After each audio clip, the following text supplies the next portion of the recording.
কবে বুঝবে ভাই? দীক্ষার নামে দিচ্ছে এরা কানে মন্ত্র, আর আপনাকে টার্গেট করছে, আপনি ওদের অর্থ কামানোর যন্ত্র। দীক্ষা অবশ্যই নেবেন, দীক্ষা অবশ্যই নেওয়ার দরকার। দীক্ষা না নিলে চৈতন্য হয় না, দীক্ষা না নিলে চেতনা হয় না। মায়েরা দীক্ষা নিয়েছেন তো? হাত তুলে বলুন, বলুন দীক্ষা নিয়ে কিছু লাভ হয়েছে? প্রেশার কমেছে বা বেড়েছে, সুগার কমেছে বা বেড়েছে, কিডনি খারাপ ছিল ঠিক হয়ে গেছে। তাহলে কেন দীক্ষা নিয়েছেন? জানেন দীক্ষা মানে কি? বলবো দীক্ষা মানে কি? দীক্ষা মানে কানে কানে ফিস ফিস আর মাসে মাসে চাঁদা দিস, টাকা দিস। বছরে এক আধবার আসবো।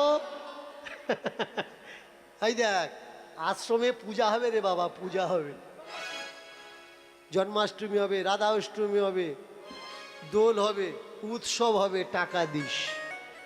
শুধু তোমার টাকার জন্যে তোমার কানে ফিস ফিস করছে, ও ফিস ফিসে কিচ্ছু হয় না। ফিস ফিসে যদি কিচ্ছু হতো, ওদের ফিস ফিসে যদি শক্তি থাকতো, ইংরেজরা 200 বছর আমাদের দেশকে গোলাম বানাতো না। মোগল পাঠান আমাদের দেশে এসে রাজত্ব করতো না। খিলজি এসে আমাদের দেশ লুট করতো না। ওদের মন্ত্রে যদি শক্তি থাকতো, নালন্দা 6 মাস ধরে চলতো না। ওদের মন্ত্রে যদি শক্তি থাকতো, তাহলে এবছরে বিশ্বকাপে ভারতের খেলোয়াড়রা হারতো না। আমাদের দেশে বামনেরা নয়, মন্ত্র জানে না। কাশীর ব্রাহ্মণরা, কাশীর ব্রাহ্মণ ছবি নিয়ে যজ্ঞ করলো। কেন ভারত জিতবে বলো তো? যদি এরা কষ্ট করে খেলে জিততো, নাম কাদের হতো? ওরা পুজো করেছে বলে জিতেছে। দেখেছিস মন্ত্রের শক্তি কাদের? বলো তো, মন্ত্রের যদি শক্তি থাকতো, করোনার জন্য ভ্যাকসিন লাগতো না, মন্ত্র লাগতো। যে কটা মন্ত্র বলা পার্টি যতদিন করোনা চলেছে মুখে জালতি বেঁধে ঘুরেছে। তোদের যদি মন্ত্রের ক্ষমতা আছে, মুখে জালতি বেঁধে ঘুরলি কেন? আমরা তো মন্ত্র জানি না, মন্ত্র তোরা জানিস। বলুন তো, যে দুঃখ, যে আর্জি নিয়ে ছুটে যাচ্ছেন আপনি তীর্থে, মন্দিরে, আশ্রমে, গুরুদেবের বাড়িতে, করোনা কালে সব দরজা বন্ধ হয়ে গেল কেন? মন্দিরের দরজা বন্ধ হয়ে গেল। বাবাজি মহারাজরা বলে দিল, কাছে এসে কেউ প্রণাম করবে না, কেউ পায়ে হাত দেবে না। কাছে এসে যদি হাতচো করেছো, কার থেকে দীক্ষা নিছিস রে? আমার কাছে এসে হাঁটছিস, মারবি বলে লেগেছিস। এক কথায় মন্ত্রের কোনো ক্ষমতা নেই। I prove you.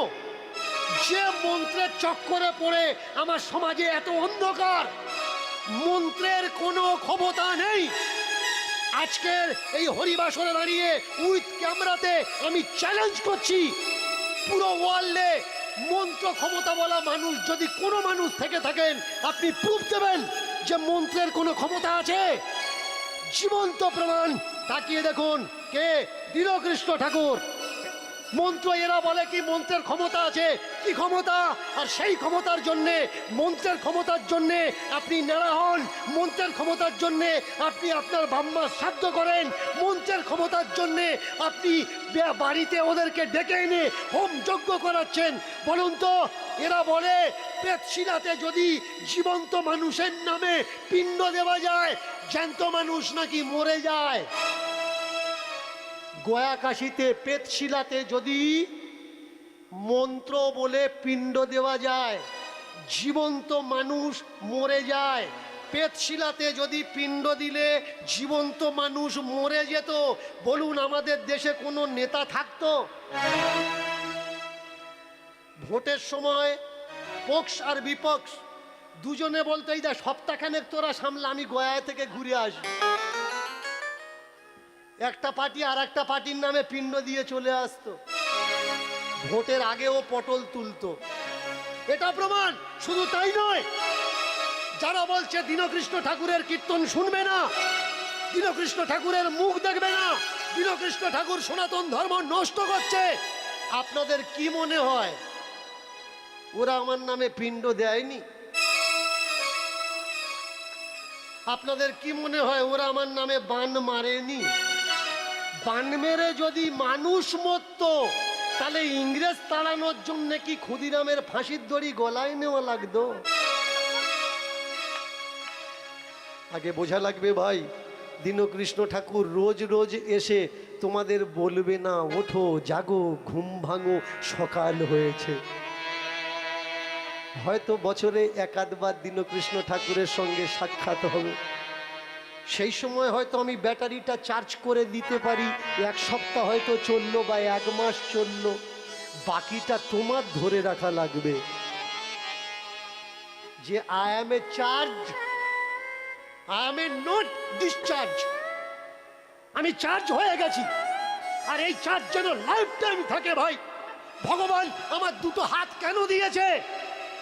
কর্ম করার জন্যে। দুটো পা কেন দিয়েছে? এই শরীরকে বহন করার জন্যে। বাবা মা কেন দিয়েছে? যাতে পৃথিবীতে আমি একা না থাকি। আত্মীয় বন্ধু বান্ধব কেন দিয়েছে? এই বিশ্বে এসে, বিশ্ব মাজারে এসে যেন একা একা আমার ঘুরতে না হয়, তার জন্য আমার ভাই বন্ধু আত্মীয় পরিজন। আর কারা বলছে ভাই? এসব মায়ার জগৎ। ভাইটা মায়া, বাবাটা মায়া, বোনটা মায়া, কাকাটা মায়া। আচ্ছা, যে বাবাটা তোমার জন্ম দিল আর ছুটে ছুটে বাজার থেকে মাঝে মধ্যে কাজ থেকে দুপুরবেলা বাড়িতে এসে তোমার মুখটা দেখে বলতো আমার বড় ছেলে, ওই বাবাটা মায়ার বাবা। যে দিদিটা তোমাকে ছোটবেলা কোলে করে গ্রামে গ্রামে পাড়ায় পাড়ায় এ ঘরে ও ঘরে ঘুরিয়ে তোমার গালে খাইয়েছে ভাই ভাত খা, ওই দিদিটা মায়ার দিদি না ভাই? মায়া বড় সুন্দর হয়, মায়া বড় মায়া মোহ হয়। এদের কথা শুনবেন না, শুনলে আপনি বরবাদ হবেন, শুনলে আপনি নষ্ট হবেন, শুনলে আপনি সত্য বুঝতে পারবেন না। এরা বলছে দীক্ষা নাও, তবে ভগবান তোমার হাতে খাবে, না হলে তোমার হাতে খাবে না। লাইন দিয়ে আপনারা দীক্ষা নিচ্ছেন, যে কজন দীক্ষা নিয়েছেন কখনো চেক করেছেন ভগবান আপনার হাতে খায় কিনা? চেক করেননি। চেক তো একবার করে দেখুন, যে দীক্ষা নিয়েছি এইবার খাইয়ে দেখি খায় কিনা। আপনি যখন বলবেন গুরুদেব কই ভগবান তো আমার হাতে খাচ্ছে না, ও তখন বলবে এই দেখ সকলার হাতে খায় রে, সকলার হাতে খায় না। কখনো হাতটা জোর করে বলো যে গুরুদেব আমি তো সাধারণ মানুষ, আমার হাতে খাবে না, কই তুমি খাওয়াও দেখি খায় কি, তবে তো বুঝবে সত্য। কে বলেছে ভাই ঈশ্বর ভগবান পরবর্তীকার মালিক শুধু মুষ্টিমেয় কিছু মানুষের জন্য, কিছু মানুষের জন্য না? এমন হাজারো সাইকেল প্রমাণ আমি দিতে পারি যারা দীক্ষা নেয়নি অথচ ভগবানকে উপলব্ধি করেছে। মায়েরা যারা আপনারা ছুটে এসছেন দূর দূর থেকে, একটা লীলার মাধ্যমে, একটা পালার মাধ্যমে আমরা কীর্তনটা আগিয়ে নিয়ে যাব। শুনবো সত্য, শুনবো কাল্পনিক, শুনবো কিছু গালগপ্প, শুনবো কিছু মিথ্যে কথা। সব মানুষ তো সব জিনিস আর ভালোবাসে না, কেউ সত্য ভালোবাসে তো কেউ মিথ্যে ভালোবাসে, কেউ গালগপ্প ভালোবাসে তো কেউ কল্পনা ভালোবাসে। সবার বজায় রেখে, সবার সিদ্ধান্তকে শিরোপরি করে আজকের হরিবাসরে দাঁড়িয়ে লীলা কীর্তন আমি আপনাদের আস্বাদন করাচ্ছি। আমাকে অনেকে বলে আপনি কীর্তনের আসরে দাঁড়িয়ে চ্যালেঞ্জ করেন। চ্যালেঞ্জ করেন কেন? এই চ্যালেঞ্জটা আমার অহংকার নয়, এটা আমার অলংকার। কারণ আপনার মেলায় দেখবেন চতুর্দিকে দোকান বসেছে, কেউ যদি সর্ষের তেলে খাবার ভাজে আর সে যদি চিল্লে চিল্লে বলে মেলায় একটা মাত্র দোকান, সেটা হচ্ছে আমার, আর আমি পিওর সর্ষের তেলে খাবার ভাজছি, রিফাইন্ডে ভাজি না। কেন ও বলতে পারবে না? বললে ওর অহংকার না ভাই, এটা এর অলংকার। কে বললেন কথাটা? আমার নব প্রেমের জুয়ার জাগরণের মূল নেতৃত্ব দেওয়া ব্যক্তিত্ব, তিনি হলেন মহাপ্রভু। এমনি এমনি তো নিমাইকে পুজো করা হচ্ছে না, তিনি পুজো করার মতো কর্ম করেছেন। বিরসা মুন্ডা একজন আদিবাসী, বিরসা মুন্ডার মূর্তি তৈরি করে আদিবাসী এরিয়াতে রাখা হয়। কেন তার মূর্তি তৈরি করা হচ্ছে? তিনি এমন মূর্তিমান কাজ করেছে, তাই তিনি ভগবান। মানুষ কর্মের দ্বারা ঈশ্বর হয়, কর্মের দ্বারা হয় ভগবান। কর্ম এমন হওয়ার দরকার, ধর্ম কর্ম। তাই ঠাকুর বললেন কর্মের সঙ্গে ধর্মটাকে জুড়ে দাও। কেমন? শুধু বসে বসে হরি হরি করো না, কাজ করো আর হরি বলো। অনেকে মনে মনে করছে বাবাকে ত্যাগ দিয়ে, মাকে ত্যাগ দিয়ে, ভাইকে ত্যাগ দিয়ে, বোনকে ত্যাগ দিয়ে পাহাড়ে চলে যাব, আশ্রমে চলে যাব, গিয়ে হরি হরি করব, হরি আমাকে তার জগতে ঠাঁই দেবে। একটু বিচার করে, মাইন্ড বুদ্ধি তো আছে, ব্রেন তো আছে, চিন্তা তো আছে, বুঝে নিন। আপনার 1000 একর জমি আছে, আর ওই 1000 একর জমি চাষ করার জন্যে কিছু লেবার লাগিয়েছেন। লেবার লাগানোর পরে আপনি একদিন কাজ দেখতে গেছেন, লেবারগুলো কাজ কেমন করছে। গিয়ে দেখলেন বহু লেবার আপনার জমিতে কাজ করছে। কাজ দেখে আপনি খুশি হলেন, আর দেখলেন ওই জমির পাশে উঁচু একটা জায়গা আছে, সেখানে বসে আপনার নামগুলো কীর্তন করছেন কিছু লেবার, যে আমাদের জমিদার খুব ভালো, আমাদের জমিদার অন্নদাতা, জমিদার যদি না থাকতো আমরা বাঁচতাম না, নানান কিছু বলে বলে আপনার গুণকীর্তন করছে। আপনি আপনার মুন্সিকে জিজ্ঞাসা করলেন ওগুলোকে, আপনার মুন্সি বলছে যে ওগুলো তো আমাদের জমির লেবার, জমিতে কাজ করছে না, উপরে উঠে আমার গুণকীর্তন করছে কেন? বললে ওরা আপনাকে মহান ভাবে, অন্নদাতা ভাবে, ওরা ভাবে ওদের সংসার আপনার জন্যই চলছে, তাই ওরা কাজকর্ম না করে বসে বসে আপনার গুণকীর্তন করছে। বলুন, জমিটা যদি আপনার হয় আর কাজের জন্য, ধান কাটার জন্য লেবার পাঠিয়েছেন, ওরা যদি ধান না কেটে ওই কাটারগুলো রেখে দিয়ে তালি বাজিয়ে আপনার নাম কীর্তন করে, দ্বিতীয় দিন যদি দেখতে পান আপনি আপনার জমিতে, ওই লেবারকে ডাকবেন তো? নিশ্চয়ই ডাকবেন না, নিশ্চয়ই ডাকবেন না। কারণ যে লেবারকে আপনি জমিতে পাঠিয়েছেন কাজ করার জন্য, সে কাজ না করে আপনার গুণকীর্তন করছে। তেমনি বলুন তো, এই পৃথিবীতে তিনি আমাদের কেন পাঠিয়েছেন? কর্ম করার জন্য। এই সমগ্র বিশ্বটা তার জমি, তিনি আমাদের পাঠিয়েছেন। কেন পাঠিয়েছেন? কর্ম করার জন্যে। কর্ম, আর সেই কর্ম বাদ দিয়ে এক জায়গায় উঁচু ঢিবির উপরে বসে যদি ঝোলার ভিতরে হাত ঢুকিয়ে দিয়ে বলি হরে কৃষ্ণ হরে কৃষ্ণ হরে কৃষ্ণ, দ্বিতীয় দিন ও আমাকে আবার ডাকবে তো? তাহলে এই ভুল পথে কারা পাঠাচ্ছে? যারা আমার সমাজের গুরু ভাই, গুরু সেজে বসে আছে। আমাকে অনেকে বলে আমি নাকি ব্রাহ্মণ, গুরু, বৈষ্ণব বিদ্বেষী। আমি ব্রাহ্মণদের অপমান করি, সাধুদের অপমান করি, বৈষ্ণবদের অপমান করি, গুরুবর্গদের অপমান করি না ভাই। ভালো করে শুনবেন মন দিয়ে। ব্রাহ্মণ, গুরু, বৈষ্ণবকে আমি প্রণাম জানাই, তাদের কোনো নিন্দা আমি করি না। কিন্তু যে ব্রাহ্মণটা মন্ত্র জানে না, পুজো করে বেড়াচ্ছে, ও ছেড়ে দেওয়া যাবে? যে বেদ জানে না, মাছ মাংস খায়, আপনার বাড়ি ঢুকে পূজা করছে, ওকে ছেড়ে দেওয়া যাবে? যে শয়তানটা বাবাজি সেজে ঘুরে বেড়াচ্ছে আপনার সমাজে, ফাঁক পেলে কাউকে না কাউকে ঠকিয়ে চলে যাচ্ছে, ওকে ছেড়ে দেওয়া যাবে? নিশ্চয়ই যাবে না।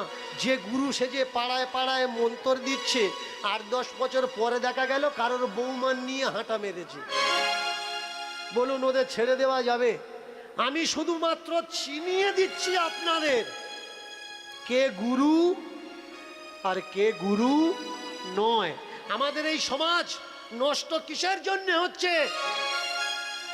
এই গুরুবর্গদের জন্য হচ্ছে। গুরু যদি ভালো থাকতো আমার সমাজ কখনো খারাপ হতো না। ভাগবত পাঠকরা যদি সঠিক জ্ঞান দিতেন আমার সমাজ কখনো খারাপ হতো না। কীর্তনিয়ারা যদি ভালো জ্ঞান দিতেন, সঠিক তথ্য তুলে ধরতেন, আমার সমাজ কখনো ভুল পথে যেত না। আপনি বলতে পারেন যে বাবা আমার গুরুদেবটা ভালো, কেন? মিলিয়ে নেবেন। বলবো কি গুরুদেব ভালো কি ভালো নয় চেক কি করে করবেন? একটু সাপোর্ট দরকার না? তাহলে বোঝা যাবে কে কার। একটা 10 টাকা বেশি দাম নয়, ওর দাম 10 টাকা। একটা 100 টাকা বলে দিতে পারে আপনার গুরু ভালো কি খারাপ। আপনার গুরুদেব যে রাস্তায় চলাফেরা করে রাস্তায় 100 টাকার নোট ফেলে দেবেন, কেউ থাকবে না, নোটটা ফেলে দেবেন। আর ও যদি নোট তুলে নেয় ভাববেন ও টাকার মানুষ, ও আধ্যাত্মিকের মানুষ নয়। যে আধ্যাত্মিকের মানুষ সে কখনো টাকার সামনে মাথা নোয়াবে না, নাম্বার 1। দ্বিতীয়, গুরু কে হয়? যে গোবিন্দের সঙ্গে শিষ্যের কানেকশন করিয়ে দেয়। আপনার গুরুদেবের হাতে মোবাইল আছে, তার মানে ও গুরু নয়। ও গোবিন্দের সঙ্গে কানেকশন নেই, ওর ইন্টারনেটের সঙ্গে কানেকশন। আপনার গুরুদেব ফেসবুক চালাচ্ছে, তার মানে ও গুরুদেব নয়। আপনার গুরুদেব সোশ্যাল মিডিয়াতে প্রতি সেকেন্ডে অ্যাক্টিভিটিস রেডি আছে, তার মানে ও গুরু নয়। আপনি বলতে পারেন ভাই আমার গুরু ভালো গুরু, আমার বাড়ি আসে, এসে খাওয়া দাওয়া করে, আমাদের খুব ভালোবাসে, খুব যত্ন করে। না ভাই, ওরা আপনাকে ভালোবাসে না, আপনার টাকা ভালোবাসে, আপনার শ্রমকে ভালোবাসে, আপনার খাটনিকে ভালোবাসে। কি করে বুঝবেন ও আপনাকে ভালোবাসে না? গুরুদেব বাড়ি আসলে আপনারা 12-14 নাই বা হোক 2-4 রকম ভালো মন্দ রান্না করে যেটা নিজেরা খেতে পারেন না গুরুদেবকে খাওয়ান। কি মা, তাই তো? বলুন গুরু কে হয়? বাবা হয়, বাবা। তাহলে গুরুদেব যদি বাবা হয় আর আপনি 4-5 ভাগে রান্না করে গুরুদেবকে খেতে দিলেন, আগে গুরুদেব খায় নাকি আগে আপনাকে খাওয়ায়? বলুন।